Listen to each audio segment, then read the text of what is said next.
Okay, and the last little technique we can do, if we just put a little bit more of this green colour that we've got made up here. Now if we get a nice high air pressure, you can probably hear it coming up to speed. So as you can see, we've got this blue down here, a little bit too strong. So what I've actually been doing, let me put that there whilst it comes up to speed. As you can see on this side, it's not as strong a blue as it is that side. So what I've done, a little technique that I do to blend everything down, is to pick one of the colours and blend over. Now I don't do obviously the blue and I don't do the light colour. I always pick the mid-range colour, which in this case is this sort of greeny blue grey colour, and then literally all I do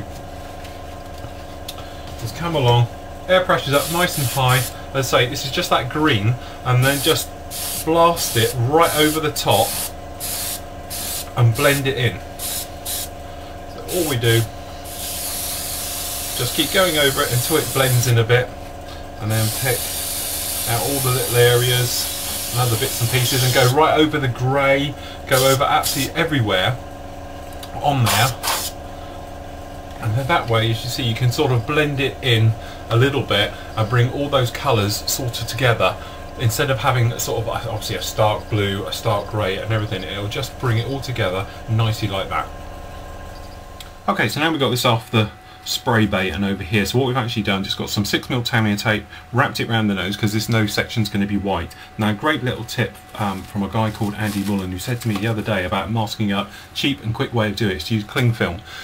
This is food wrap and things like that, depends where you are in the world, but literally put the 6mm round, food wrap goes over the front, and then just put another bit of tape just to hold that in front, and you can cling it all up just like this, spray it all around, and it's a doddle to get on and off. A quick, fast way. Otherwise you'd be putting more tape on, and when you're putting tape on you run the risk of pulling it off. Obviously if you've got decals on there you might take them off as well, or just generally peel paint. So it's a great little tip there. So what we do, we just get the compressor fired up, and we just get a bit of tape. Protect the old surfaces just down here. Okay, we're going to use flat white because this is going to be a dirty thing all over. So all we're going to do, drop a flat white in the colour cup. Now it's been already primed, and it's got bits of overspray obviously from where we were spraying before, so we don't have to worry too much about the paint. So we can just make this into almost a 50-50 mix, not quite. Let me just get this paint ready in the old paint cup. Good old mix round. Okay. Check your flow when you're all happy. Obviously that's gently spray this on. Okay, so the next big thing to do is start doing the masking up work for the metal areas and the white areas. Now we've obviously done the nose here, that's done already. So we've got to do the gun area down here. That's going to obviously be like a steel plate for that entire one. And there's a bit of a difference between the two-seat version and the single seat. The single seat tends to follow this panel here, but when you look at the references for the two-seat, you have a higher shield, obviously comes up on this one here, tends to do it. Obviously we're going to mask up around this engine area. Check your references. It does run, it's quite tricky because the way it goes in, it doesn't just follow the curvature, so we'll look at those and get that done. Same for the underside, we can mask those up, and the same for the wingtips. The vertical stabilizers here, now they're quite easy. All we got is some standard or 10mm Tamiya tape, and we can just put that on top,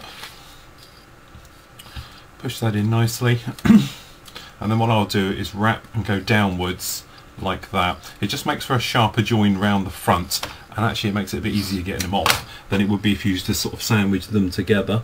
So the line itself is just above that little dent, if you like, at the top. So there we go, that goes just like that. And then what we can do is obviously use the cling film way that we spoke about, or you can just actually mask up, and we're going to spray those white. Now the one on the, let's get this straight, would be the starboard side over here. This area at the front here is all masked up as well. Now obviously you could follow it all the way round, or a slightly quicker way, if you take some thicker tape. So here we've got some of the Tamiya 40mm. Okay, and what we're going to do is going to stick it right over the top. Okay, just like that.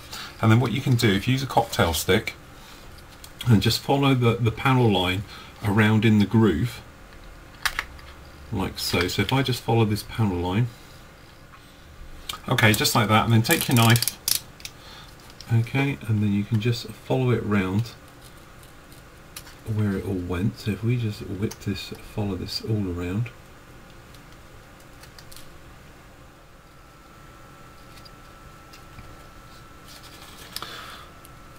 and there we go, it does it just like that. So as you can see, it's a quick way of doing it, and I made a little mistake, I just carried on, missed that panel there. So all we did, a little bit of tape over the top and just cut around it and cut it in. And that saves having to go around and follow it all in. Obviously we can blank this area off, spray it white, do the same to the other side.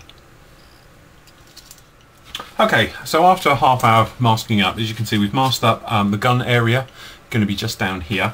Obviously the engine area, just down the back.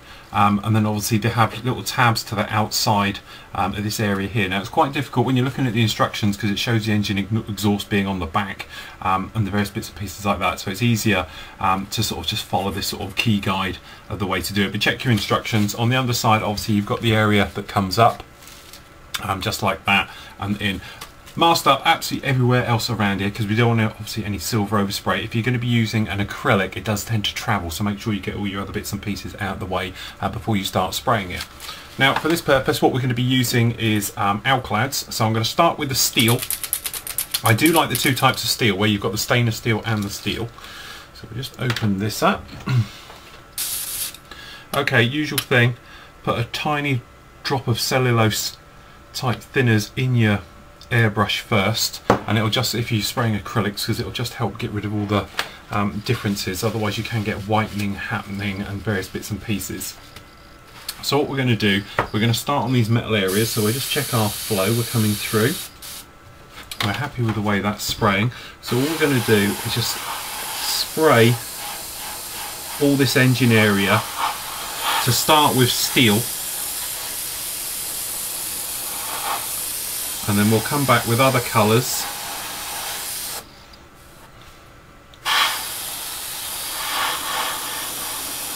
We'll come back with other colours, as I was saying, and then build up a very nice sort of burn effect, because it is the one thing you notice with flankers. They do tend to, this back engine area here does tend to be rather messy. And as you can probably see, the pre-shading still showing through, which is quite nice, because we don't want to totally kill that off, because that's going to work for us. I've just got a tiny bit of tape coming in the way here, so I just need to pull that back and just blow that area in. So that's the top work done, just like that, and then obviously we can start on the underside.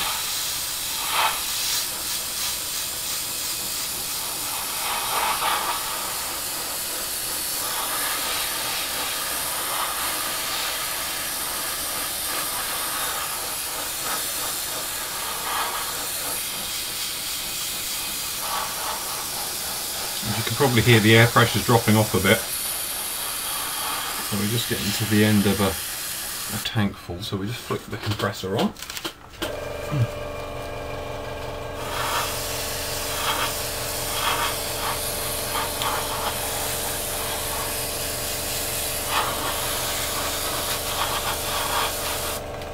That's it, remember to do these engine sides, just like that. So there we go, that's the rear, underside and the top parts done like that. Let's give them a last little blow over. Okay, and then very carefully, just swap hands here. We're just going to blow in this front gun area as well.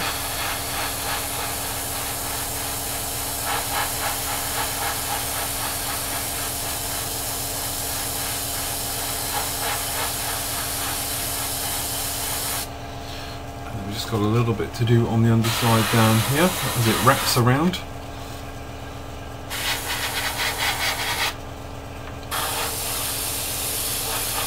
But there we go, that's that gun area done as well. So we just wait a little bit, just about sort of 20 minutes for that to totally dry, then we can come back with our next coat and build it up. Okay, so the next colour we're in with is the dull aluminium, which is like a flat aluminium colour, which is great for doing the middles of panels. of aluminium. So we start just up here on the gun blast area.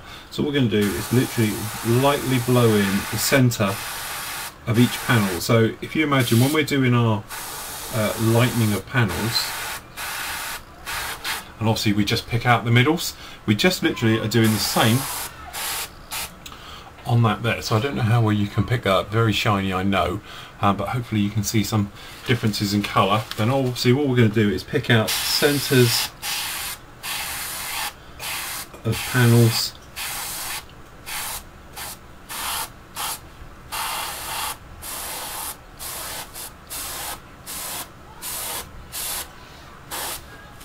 which is just the same on the back end, so hopefully you can sort of see it there coming to life. So that's those, and that will give us hopefully a nice sort of heated effect. So we'll do the same on the underside.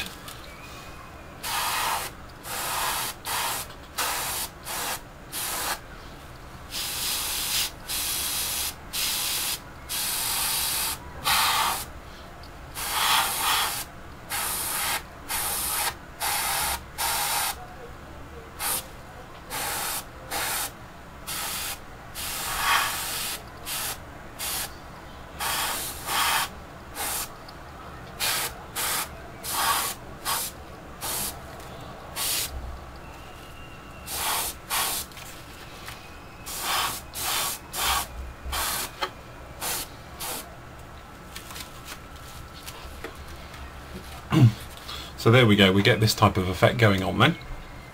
And we're going to let that dry just for a few moments. So we just pop that out of the way, and what we can do, we can just pop around this first set of cones.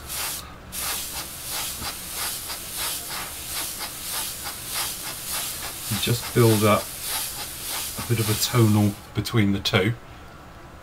Okay, so the next thing we're in with some jet exhaust, and literally this is just going to be for some dirt type areas. So we're just going to pick out little bands running along the panel lines, just like a bit of post shading if you like, to really sort of dirty it up. And then we can pop along with some blues, the hot blue. But there we go, we're sort of just getting this type of effect on there. And then what we'll do, just to finish off, we'll just do a tiny bit around the gun area.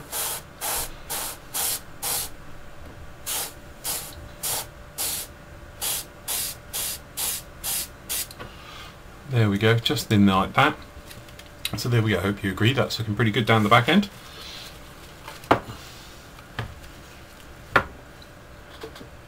So the last thing we do is just this back end of the burner cans. And okay, as the final little touch, we've got the hot blue, which is the 413. Now with this you want to be very, very sparing because it does go a long way.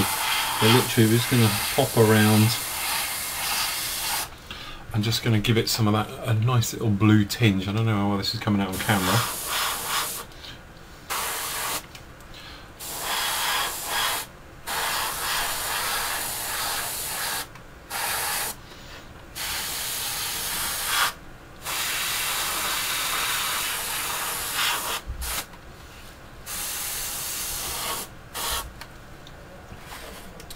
Just do down this one.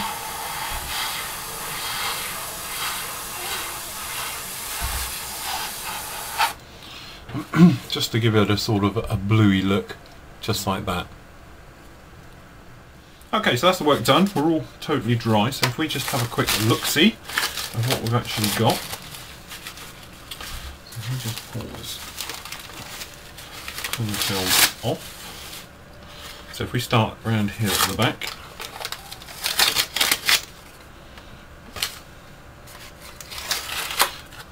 as I say, we don't have to be too bad on the old unmasking.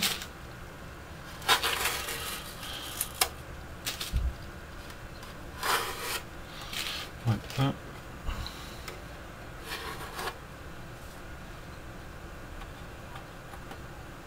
And when you're unmasking, if you sort of push down on the tape and you can roll it up then, and then that way you won't scratch the paintwork actually off. So if we just do this side,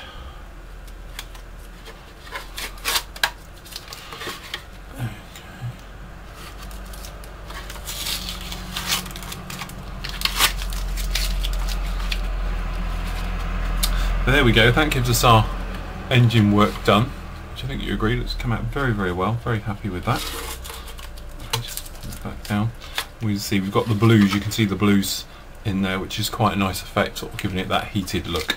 And then obviously when it's got the flat coat over the top, and on this one we're going to actually do some post shading, because we've lost a lot of the pre-shading doing the top work, so we can run around and we can darken these areas up as needed. So if we just do the area around the front here with the gun,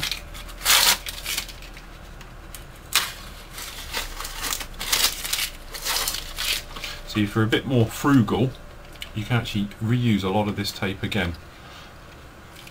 But for me, I'll just whip it off. If we find an area here, should take the lot with it.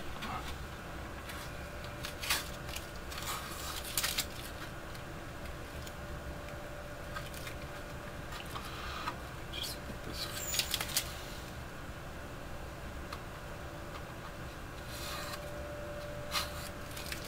And there we go, that's the gun area at the front, just done like that, which pinches up, and the engine's at the back. Okay, so the last little bit we've got to do is pop those out of the way for the moment. This white little panel here, same thing, over the top, spray down on top of it, and we can do the fins, which we've done, same thing, on top, cut all around, just on those, so we can get those all sprayed up, and the tips with the white paint. So we'll just use some white. Compressor on. Okay, because we're spraying white like this, we're going to spray it neat. Little drop in the colour cup. Air pressure very high, about 35 psi. So if we do these tail planes first, let's check our flow.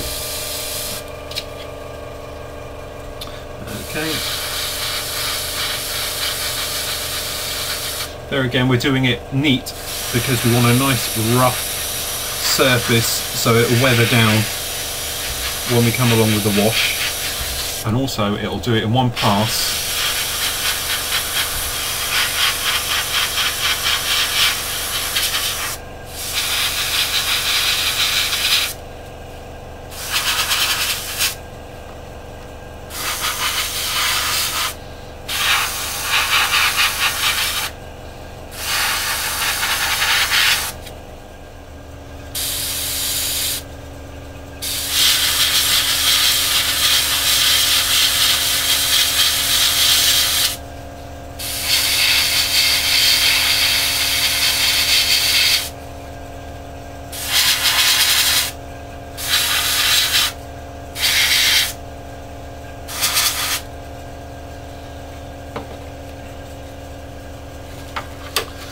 Okay, so then we can just do this centre.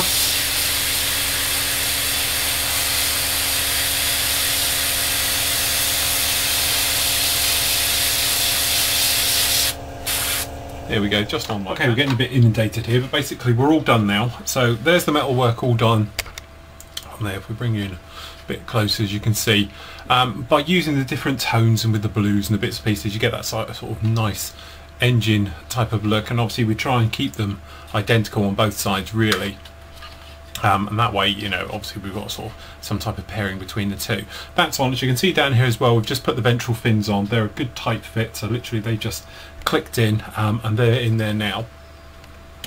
So what we can do, if we wanted to now, we can put the tails on. Obviously the one with the white part goes to the outside, so this one is on this side. The only thing I've done slightly different on here, when I first mastered up, I mastered up the white a little bit too high. It comes down to this next line just down here, as you can see, instead of the actual bar bit. So that's been redone and is in there now. So what we're going to do, we can get these bits all on, as we were saying, and then we can come along, get the tail planes and fit in and put them to the right angle, and then we're going to give this a coat of future just to dry off before we come along and start the decaling, and then we can move on weathering. So that's that bit sort of out of the way. In the meantime as well, we've been cracking on with the undercarriage.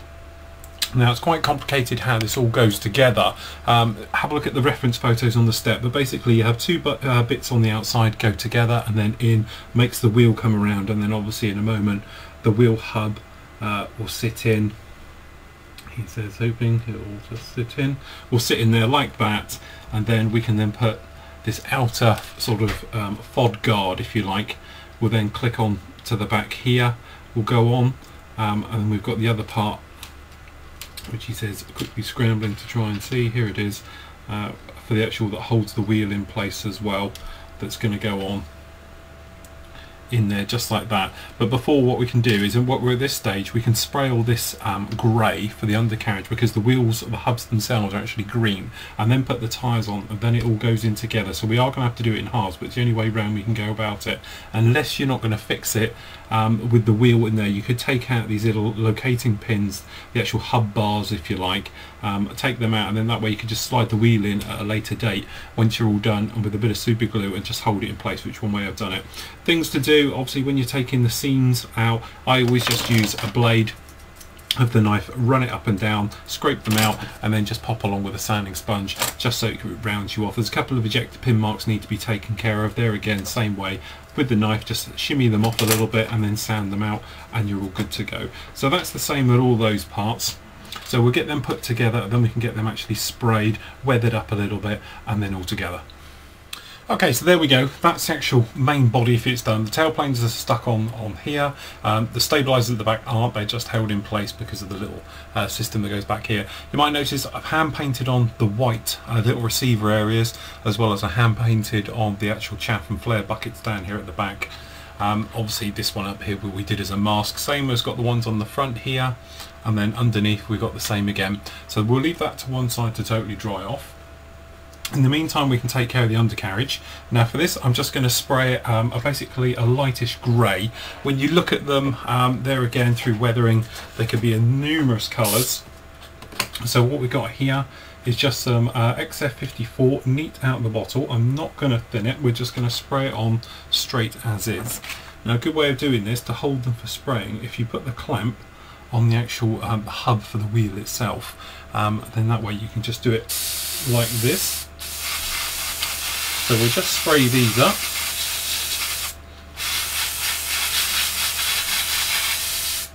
Okay, for the wheel hubs themselves, I'm going to use XF26 Deep Green. Now the reason I like this, it's got a sort of funny hint to it, which the wheels, if you look at the flanker gear, and with all the Russian type stuff, they have that type of gear, has that greeny colour, and this is pretty much a good match for it. So we just spray these with the green. There again, neat, high pressure. You can just blow those hubs in. Okay, so we're just finishing off putting the smaller little details on.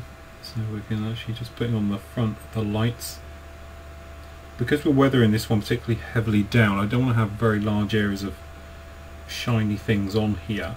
So what I'm actually doing is using a gunbolt metal or gunmetal grey, silver, instead of a bright, sort of very bright, vibrant silver. So like in here, when we've done the gear, if we just bring you in here so you can see, as you see, we've just done these areas around the top, and in there with the darker grey. Then when this has a black wash, it's going to have the black wash right the way over it. Hopefully it will darken it down, and it will give a nice sort of weathered effect. Otherwise we've got bright shiny silver standing through. I think it might be a little bit over the top, so that's why we've dulled it down a little bit. If it does look too dull, obviously we can pop back at a later date and just touch it in with a little bit of a brighter silver. Okay, so that's the wheel all fitted in, and all we've got here is some Pro Modeller's black wash, and we're just going to wash it around in all the bits and pieces. And obviously we won't wipe this off, we'll just let this sit and dry on its own.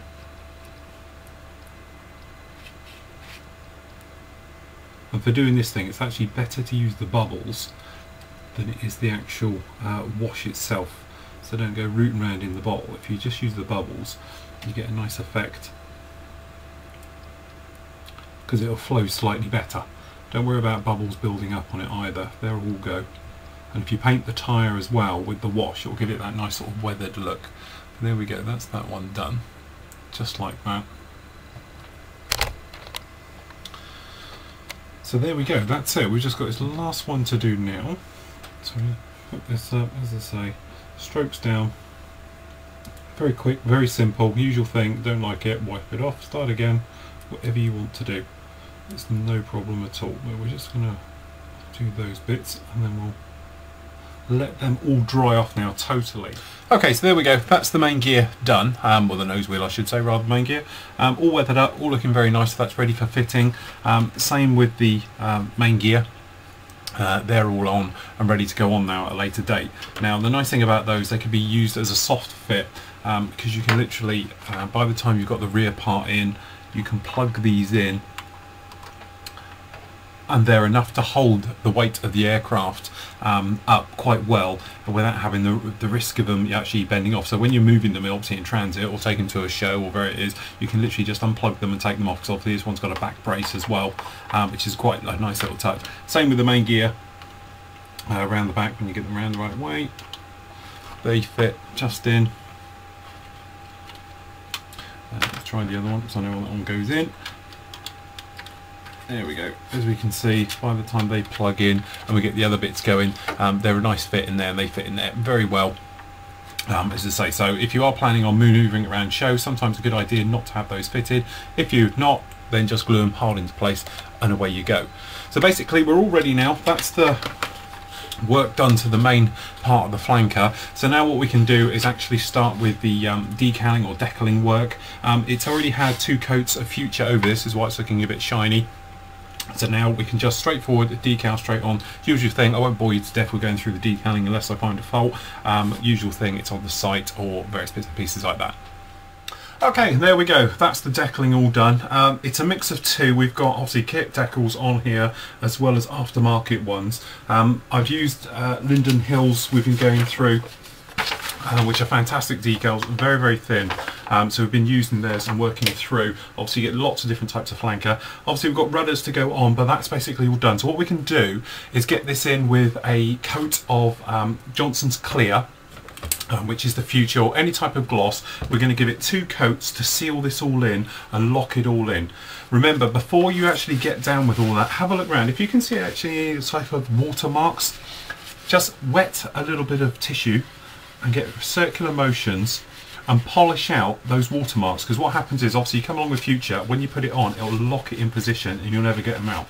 So you want to look for little watermarks and various bits and pieces going on, especially over big things where perhaps you put on quite a lot, and that way you can just give them a rub off and it'll clear them up nicely. Obviously look for silvering as well. If they're silvering, i.e. by silvering you get that reflective thing we were talking about. What that is an air pocket stuck underneath the actual decal itself, and obviously it reflects, then the light acts like a mirror, so you want to get rid of those. But if you have a bit of a rub round with a cloth, you'll get rid of any little watermarks, and say it won't transfer through. So we just do that here, and then we're going to give it a couple of coats of Future.